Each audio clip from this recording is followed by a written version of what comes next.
Are you a busy parent? Do you feel like you're being pulled in multiple directions all at once? Are you exhausted and overwhelmed? Meet my mom. Her name is Santi Tenikela. She's a pediatrician, expert in mind-body medicine, and a life coach. She can help you break free from guilt and overwhelm so that you can enjoy the life that you've worked so hard to create. She can also teach you how to support your family in a more holistic way. Hello and welcome to episode 22. Today we're going to talk about stress and stress management as we round out our series in Lifestyle as Medicine. But first, why do I talk about lifestyle as medicine? Like, what does that even mean? When people think of medicine, they usually think of medication, a pill to the ill, something that they can take to help return to health. The contrary can be true though. We don't always need to take medication when something is awry. Sometimes we have to take the unhealthy things out of the picture to reestablish good health and wellness. So let's talk about stress, because that's definitely one thing that, if reduced, can help improve our health and the quality of our lives. But to be honest, it seems these days we can't live with it and we can't live without it. Some of us need a little stress in our lives to get things done. When I was younger, I was definitely one of those people, and sometimes I still am. You give me a deadline and I always do my best to meet it. Sometimes I just need a little bit of fire under me to get things done. Too much fire over a long period of time, though, is not a good thing because you burn out. So stress can sometimes be a good thing, but too much of a good thing can be a bad thing. When does stress become a bad thing? It becomes a bad thing when we perceive a situation to be threatening or are fearful that our needs can't be met.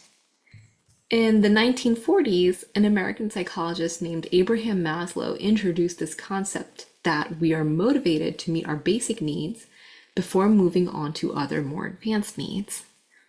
In this vein of thinking, he created what is now referred to as Maslow's hierarchy of needs. It starts with our basic physiologic needs like food, water, shelter, as well as our need for safety. It then goes on to talk about psychological needs, feeling a sense of belonging and love, as well as a feeling of accomplishment. And then lastly is the need for self-fulfillment and self-actualization. This is when we feel that we've achieved our full potential. So what happens when we feel like our needs can't be met?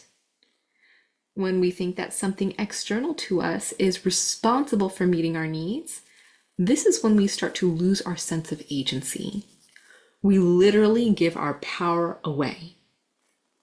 When we do that, it makes us feel like we have no control over what's going to happen to us and that our lives and livelihood lay in the hands of something or someone else.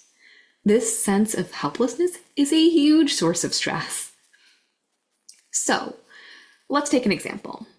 Let's say your shift at work ran late and you've just come home to a beautiful house that has dishes all over the table and in the sink, and food that's stuck onto the counters. Let's play out two possible scenarios for what happens next. In version 1, you think to yourself, my spouse and kids have zero respect for what I do all day, and the anger just bubbles up in you. You might imagine that this version of you starts snapping at your family members, then starts to clean up, but gruffly. When your family members ask you if you need help, you shout at them and tell them how ungrateful they are. And so your family members then back off to give you space, which makes you feel even angrier because you actually wanted them to help. In version 2, you think to yourself, that's strange. Cleanup time was supposed to be an hour ago. And instead of anger, curiosity comes up. So, coming from a place of curiosity, you ask your family members, what happened? Your son answers that he was struggling to finish his book report, but he's almost done, and he'll be ready to start cleaning up in 5 minutes. As you walk further into the house, you hear your spouse and your other child in another room laughing and cleaning up toys. So you realize things just ran a little late at home too, but no big deal. You settle in, eat your dinner, and help clean up whatever's left. Do you see how the second scenario feels so much more relaxed? There can be a lot of different sources of stress, but one area we have control over is how we perceive a situation. When you notice yourself headed towards a thought or emotion that's not particularly helpful or may even be destructive, try to hit the pause button and see if you can step back for a moment and reframe it. You see in this exercise that the situation was the same in both cases, yet the response was totally different. So today I'm going to give you some homework. Yes, homework. Think of a situation that happened recently that was stressful to you. Now that you have a little space from it and can be a little more objective, how could you have reframed that situation? Instead of asking, why me? I invite you to change the question to, how could this help me grow? On that note, until next time, be well. Hey, if you like what you're hearing, give this podcast a 5-star rating and share it with your friends and family. If you want to learn more about my mom and what she does, visit her at iamwellmd.com and subscribe to her email list. If you leave her a comment, you might just get a shout out in her next podcast episode.